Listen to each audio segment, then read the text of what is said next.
Hey everyone, welcome to CoveredCall ETF Investing, your central hub for deep CoveredCall ETF data. In today's video, we are going to go across the country into every single province, and we're going to explore the average cost of owning real estate in these provinces. And to include that, I've made up 3 mock-up portfolios of what I feel like you may be more motivated to have based on the cost of owning real estate in these provinces. But as always, if you agree with it, if you don't agree with it, throw it down in the comments below if you would apply one portfolio to a different province. So with that being said, let's get into it. Okay, everyone, this is the introduction to the 3 portfolios I've made up for this video. So let's start with the Yield Hog portfolio. This is a portfolio that is purely income focused. You want maximum dollars for the least amount of money invested. That's who might be motivated to have a portfolio like this. So basically, for the most part, we've just taken, I would say, the top yielding diversified funds here in Canada. Now, it was important for me to still get some good fund manager diversification, right? So we see, a couple by Hamilton, we got a couple by Evolve, 2 by Horizons, 1 by Harvest. So fund manager diversification is taken care of. But hey, check out these yields. We got 4 above 16%, and then a couple, in the high 15% range, but the lowest yielding one being UMAX. You get financials, you get utilities, you get technology, you get bonds, you get 2 funds that are more American focused. So this will be for, of course, those major income seeking, wanting to supplement maximum cost as much as possible. Okay, so then, you know what we'll do? We'll also kind of look at performance. Last 6-month performance right over here. By the way, all this info that you see here, this has been taken from a Google sheet I created, if you're new, called the CoveredCall ETF ALLSTAR Tracker. So if you're interested in checking out this for yourself, there's over 200 funds in there that you can filter through. Lots of good data, month over month, distribution increases, along with tax tabs and just a whole bunch of good stuff in there. So this is just a small portion that I've taken out as an example for this video. So check it out on my Patreon. It'll be in the description below or the very first comment that you see. Okay, next up is the middle of the road portfolio. I wanted this one to just be pretty much you own everything through the all-in-ones. All-in-one just simply meaning it's an ETF that invests in other ETFs. Right, so for example, HDIF would invest in things like industrials and financials and utilities and energy. So these are great diversifying ETFs that you can hold in one place that, anyway, you get maximum diversification throughout pretty much all sectors. And you're going to get some really, in my opinion, still amazing yields, right? Probably in the average range of, I don't know, probably 11%, maybe the high 10% with some of these. We'll just go for that. And then even over the past 6 months, you're still getting really solid price appreciation across all of these funds, right? From basically, I would say probably the average is around 13%, just in the last 6 months alone. And everything, all your needs are basically taken care of. Some really great funds in here, HYLD, HDIV, HDIF, I own. This is a newer fund. It just came out last month, so that's why it's got 3 stars behind it, because it was new. Anything that gets added to the tracker, I put 3 stars beside it for that month. So anyway, that's got some balance of fixed income and more equities, like a 60-40 split. Then you got BMAX and ZWQT and EQCL to round out those. So in my opinion, like you can't go wrong with if you're someone who's maybe a little bit newer to CoveredCall ETFs. Nothing wrong with a portfolio like this, or at least starting with even a couple of these funds, because they really do take care of your needs. So anyway, that's the middle of the road portfolio.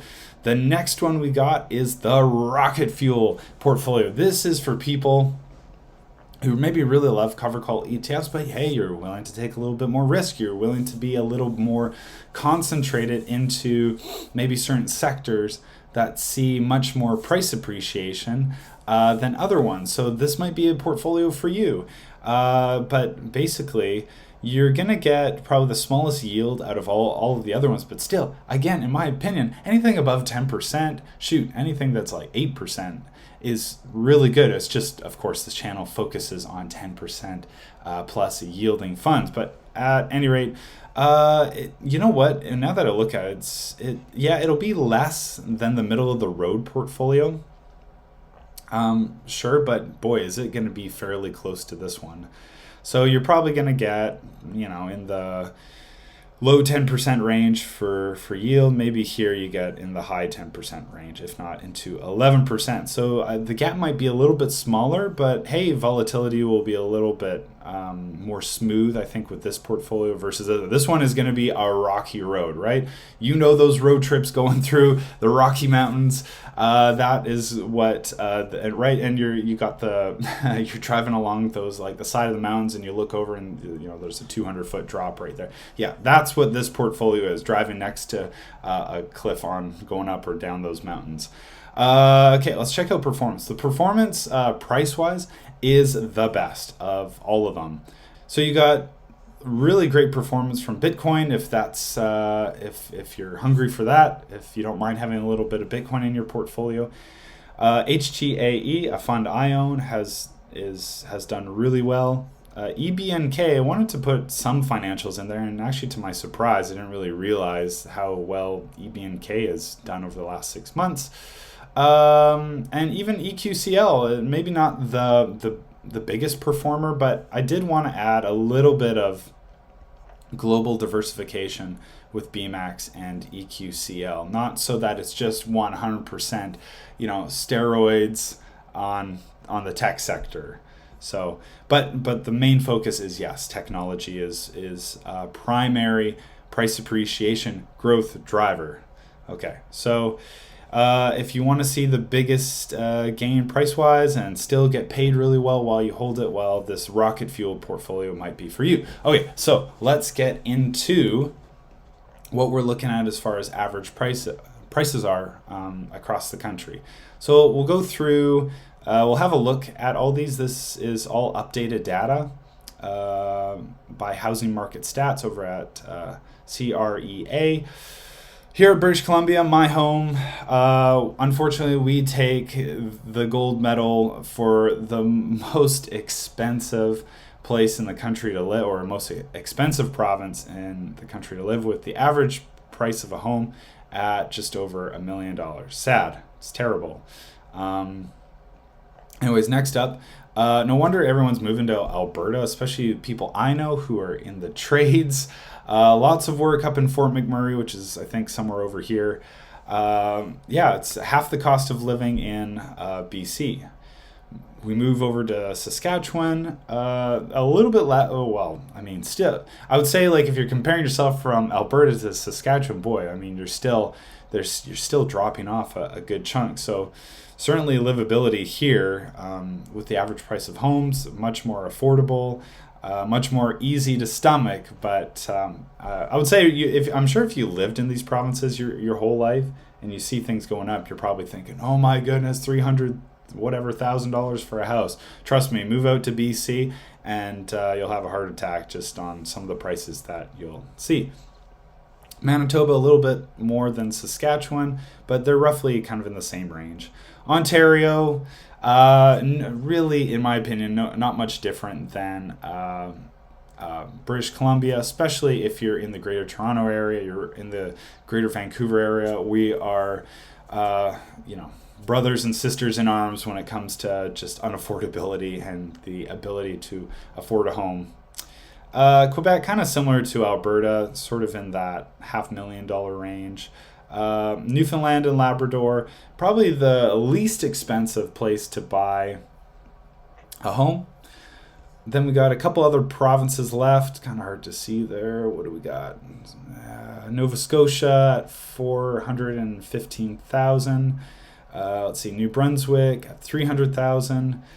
I guess I take it, even though these areas are so close to one another, their land footprint's not very big, but I guess, just with Halifax just has more of a metropolitan driver than New Brunswick does with Moncton and Fredericton.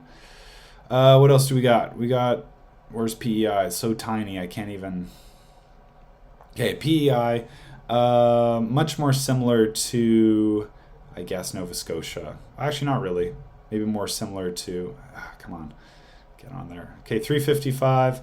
We go over to the Northwest Territories, 466. It's a little bit less than, Alberta and Quebec, and then the Yukon. Again, a little bit more expensive than, say, Alberta here. Yeah, so the territories, Northwest Territories, a little bit under Alberta, Yukon a little bit ahead of Alberta in that average expense. Okay, so let's start applying some of these portfolios to these provinces. So we're going to start in the very first province here, BC, my home province. I am going to assign this one, and I think it's no shock, the Yield Hog portfolio. This is maximum income for least amount of dollars invested. As a matter of fact, if you're wondering, Jordan, you live in this province, what is your take on this? Are you going to implement, essentially, would you practice what you preach? Are you going to have a yield hog type portfolio ever across your various investments? And as a matter of fact, I will. For those who are new, I'll keep it really light, but the answer is yes. I'm planning on exiting home ownership next year, and I plan on building a taxable account that is much more focused on this. It's pretty much going to be bank, ENCL, and probably UMAX. It's just going to be three, I believe, in my mind. That's what I want. Those, to me, are the biggest industry drivers here in Canada. But naturally, for the sake of just generalizations, I made the list a little bit longer here to pick and choose from. And I also just give you guys some ideas. So, yes, I'm going to have a yield hog centric portfolio to offset the costs of renting a house. My TFSA, though, on the other hand, is going to stay very much growth driven. So it's going to be a bit of a mix between actually the middle of the road portfolio and the rocket fuel portfolio. So it's going to be definitely heavier on tech. It's not going to be 80% tech, but it's I'll probably hold about 25% of HTAE, and then everything else is going to be just HYLD, HDIV, HDIF, BMAX, USCL. I might swap out USCL for EQCL. We'll see. That's maybe for a different video, but with new funds coming from not Horizons anymore, but Global X Canada, which Horizons has rebranded themselves as. It really changes EQCL in a way that I've been hoping for a really long time, adding some emerging market covered call ETFs and some developed market covered call ETFs. So anyway, that's for a future video. No rush in swapping them over anytime soon. But anyway, so for my TFSA, yeah, a little bit of a mix between these two portfolios for my TFSA, and the non-registered account will definitely be this yield hog. Maximum dollars. Maximum yield for least amount of dollars invested. All right, moving right along to Alberta. I think if you're living out in Alberta, a lot of job opportunities in there, especially in the especially with oil, any kind of transition that we do. It seems to me we're going to need to ramp up oil. It's not. In my mind, from what I've heard, what I understand. Again, no expert. From what I understand, if we're going to do this whole green transition, it's not a this scenario. It's more like this, right? So like fossil fuels still has to rise, and then green needs to then catch up, right? So it's not a simple one-for-one exchange in that regard, right? Because we need to build out the infrastructure, and with current technologies, we got to burn our fossil fuels for all that. So anyway, in layman's terms, that's my understanding if we are to do that. But nonetheless, for Alberta, I'm just going to apply a middle of the road portfolio. I understand expenses, like with people moving there, it's driving up costs. You might be a little more motivated to be looking at the yield hog portfolio, but I think, you know what, you're still, I think, in good territory for a middle of the road portfolio. You're still going to get great yield, and it'll be a portfolio that, I mean, again, so diversified across fund managers, across sectors, that you won't really have to worry too much about, say, these funds going under. These are really well liquid portfolios, popular portfolies, and there's, for people in the income investing in the know who really enjoy this style of investing, all these funds, basically for the most part, get a lot of praise. They do. So I would go with, again, middle of the road portfolio here, yield hog portfolio in BC. Saskatchewan. For this one, I'm a little bit torn, but I think for this one, for cost of living, I think we really could do the rocket fuel portfolio if you're out in Saskatchewan. Once again, this is not to say that you should absolutely do this, but just to give you some ideas what you could do. Think with owning a home here, right? Maybe you're a dual income family, so housing costs maybe not necessarily impact you the same way it does here in Ontario and BC. And maybe you're willing to, take a little bit more risk, have a little bit more volatility, and you go for the rocket fuel portfolio, still get good yield. You're going to be much more focused naturally on tech. You do get some diversification, especially with SMAX. I wanted to include, again, something that's more sort of S&P 500 centric in there, not just solely tech. But yeah, the rocket fuel portfolio, I think, if you can stomach the volatility, could actually do you well in a province like Saskatchewan. But it's a bit of a flip-flop. I could see you going for middle of the road as well. Manitoba, as much as I kind of want to say for Manitoba, again, it's sort of on the edge for me, but I would probably do the middle of the road portfolio for Manitoba. It's just, I think for the most part, it's just a steady portfolio. You can get going with this kind of portfolio right away. The other portfolios, I think you might have to do just a little more research with. But these ones, again, they just get you going right away. You're going to own everything, and then you can kind of wipe your hands clean. And then you start learning more about what covered calls are all about. So again, middle of the road, probably the safest portfolio, and it just gets you in the game faster, right? Today is always the best day to start investing, not yesterday. Well, I mean, yesterday would have been better than today, and today is better than tomorrow. So that's something you can start with. Then we get over to Ontario. I think you guys have already figured the pattern of what I'm going to say here, right? The higher the cost, the more motivated I think you are to get into, say, the yield hog portfolio. But for Ontario, that's exactly what I am picking for this area. Let's just be real. There's a lot of disenchantment with owning a home. And I think I saw some stat, and correct me if I'm wrong, but I mean, this can't be out of the realm of possibility. Something like 70% of Gen Zers are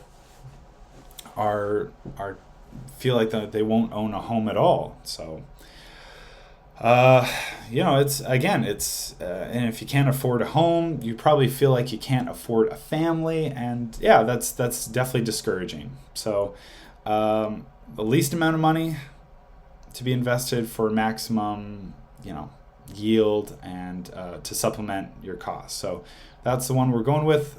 We're going to go over to Quebec now. Here, I think in Quebec, we're going to do middle of the road portfolio out here. Just keep it safe.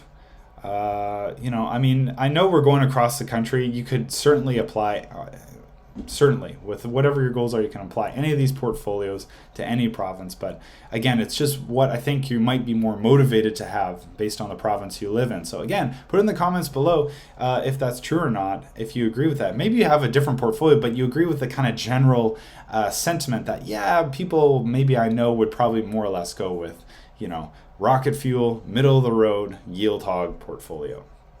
Going over to Newfoundland and Labrador, we're going to give you guys the rocket fuel portfolio, being the one of the least expensive places in the country to live.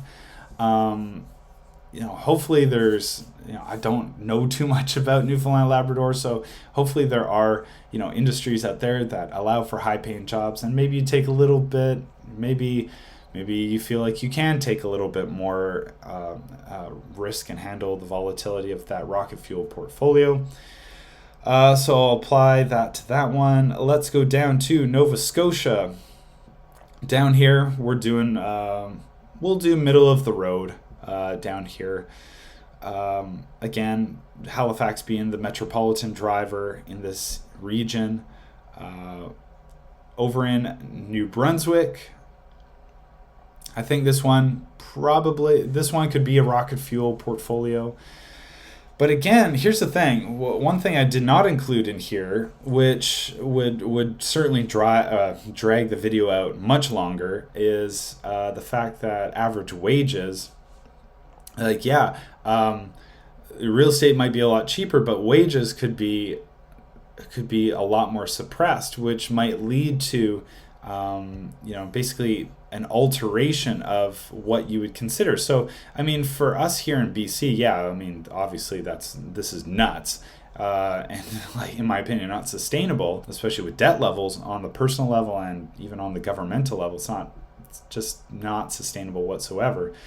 But over here, it's cheaper, but what kind of job opportunities are those? So these provinces, even though we see housing, it looks like this cost, for the people living there, making whatever the average income is in these provinces, to a lot of people, the sentiment could, 300 grand could look, in proportion to all these other provinces, look a lot higher than what it is. But for someone out here in BC that sees this, I'm like, wow, that's amazingly cheap. But again, if you live in that province, you might be like, it's certainly more expensive than what we're used to. It's certainly no British Columbia.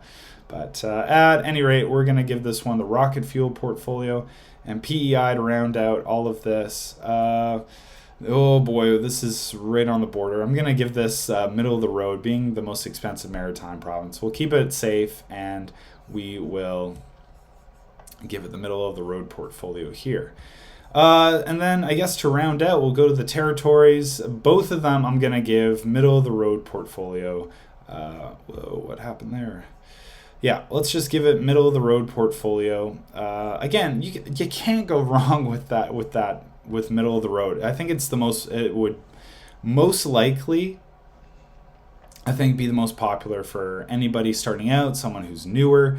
ETFs that invest in a vast array of other ETFs, I think, is pretty enticing. Get a good yield. You're getting some good performance out of them, and just in the last 6 months alone. And again, you're right, the yield hog portfolio is I think, again, for my situation, I don't really care to try to climb that real estate ladder any longer. It's just the idea of paying a mortgage that in one of my recent videos I talked about the cheapest place in my local area is like $1.2 million, and the mortgage for me would be $6,000. One, I can't even apply for that. I wouldn't qualify, but there are ways of getting around it. But it's a different mindset to think about when it comes to renting and owning. Certainly the idea to me is not that you don't own anything. It's just, hey, I actually don't mind owning a piece of every company across Canada, whether it be a bank or an energy company or a utility company, and extracting income off of that to support just renting out a home. Sure, I'll never own it, but that cost should always be covered. Okay, so that's hopefully you all enjoyed this video of going across the country with these portfolios. Tell me if you agree with my assessment of applying a portfolio to each of these provinces. And with that being said, do the cliche thing and hit all the buttons of the like and subscribe variety, and I'll see you all in the next video.